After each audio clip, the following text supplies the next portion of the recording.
Bientôt une meilleure comptabilisation des décès causés par le coronavirus. Le nombre de personnes dont le décès est attribué au coronavirus croît chaque jour. Ces chiffres interpellent, car ce bilan est élevé à l'échelle d'un petit pays comme la Belgique, ce qui n'a pas échappé à la presse étrangère. Notre manière de répertorier le nombre de décès n'est pas tout à fait objective. Il y a sûrement eu une surestimation des décès Covid-19 dans notre pays, notamment dans les maisons de repos. Toutes les personnes suspectées d'être décédées du coronavirus ont été comptabilisées, sans qu'il n'y ait eu de test, contrairement à ce qui se passe dans le milieu hospitalier.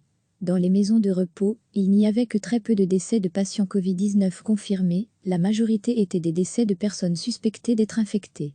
À lire aussi, toutes les infos sur le coronavirus dans les maisons de repos, les tests sont désormais effectués à plus grande échelle sur le personnel et sur les résidents.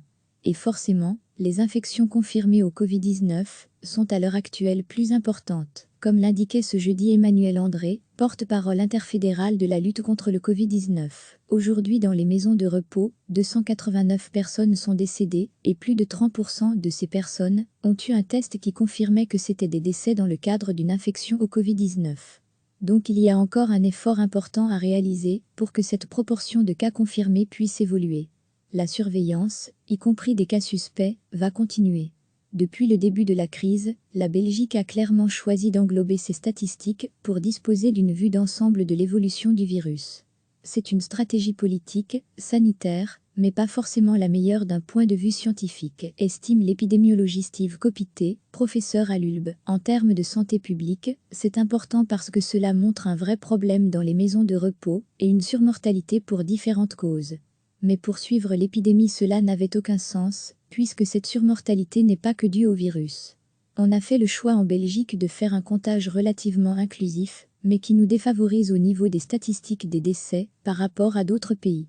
Par exemple, on sait très bien qu'en Italie, il y a un grand nombre de décès dans les maisons de repos qui n'ont pas été repris dans les statistiques nationales. Chaque pays a son propre système de mesure. Mais même si on compte séparément les décès en maison de repos, cela reste malgré tout un nombre important. Notre pays a été touché dans son entièreté par l'épidémie, alors que d'autres pays n'ont été touchés fortement que dans certaines régions. Forcément, quand on rapporte le nombre de décès à l'ensemble d'un pays, cela va nous défavoriser dans les comparaisons internationales. On aura le cœur net sur cette mortalité que lorsqu'on regardera l'excès de mortalité par rapport à une mesure générale, explique Marius Gilbert, épidémiologiste et maître de recherche FNRS à l'ULB. D'ici quelques jours, les chiffres des décès du Covid-19 dans notre pays devraient être plus justes et plus en phase avec les réalités que vivent les maisons de repos. Recevez chaque matin l'essentiel de l'actualité. Le nombre de personnes dont le décès est attribué au coronavirus croît chaque jour. Ces chiffres interpellent, car ce bilan est élevé à l'échelle d'un petit pays comme la Belgique, ce qui n'a pas échappé à la presse étrangère. Notre manière de répertorier le nombre de décès n'est pas tout à fait objective. Il y a sûrement eu une surestimation des décès Covid-19 dans notre pays, notamment dans les maisons de repos. Toutes les personnes suspectées d'être décédées du coronavirus ont été comptabilisées, sans qu'il n'y ait eu de test, contrairement à ce qui se passe dans le milieu hospitalier. Dans les maisons de repos, il n'y avait que très peu de décès de patients Covid-19 confirmés, la majorité étaient des décès de personnes suspectées d'être infectées. À lire aussi, toutes les infos sur le coronavirus dans les maisons de repos, les tests sont désormais effectués à plus grande échelle sur le personnel et sur les résidents. Et forcément, les infections confirmées au Covid-19 sont à l'heure actuelle plus importantes, comme l'indiquait ce jeudi Emmanuel André, porte-parole interfédérale de la lutte contre le Covid-19.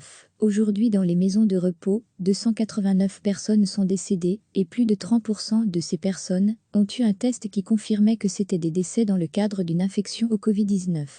Donc il y a encore un effort important à réaliser pour que cette proportion de cas confirmés puisse évoluer.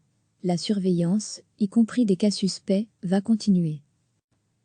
Depuis le début de la crise, la Belgique a clairement choisi d'englober ses statistiques pour disposer d'une vue d'ensemble de l'évolution du virus.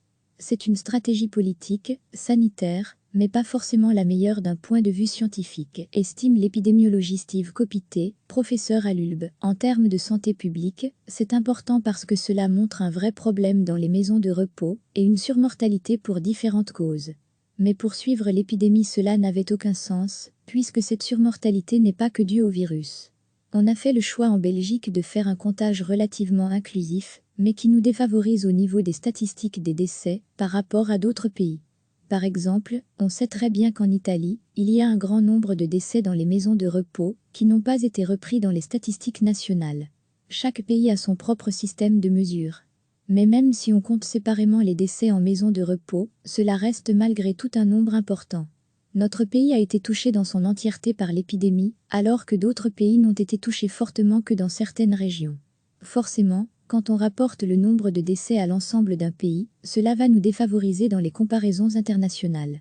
On aura le cœur net sur cette mortalité que lorsqu'on regardera l'excès de mortalité par rapport à une mesure générale, explique Maryse Gilbert, épidémiologiste et maître de recherche FNRS à l'ULB. D'ici quelques jours, les chiffres des décès du Covid-19 dans notre pays devraient être plus justes et plus en phase avec les réalités que vivent les maisons de repos. Cliquez sur s'abonner pour recevoir les dernières nouvelles.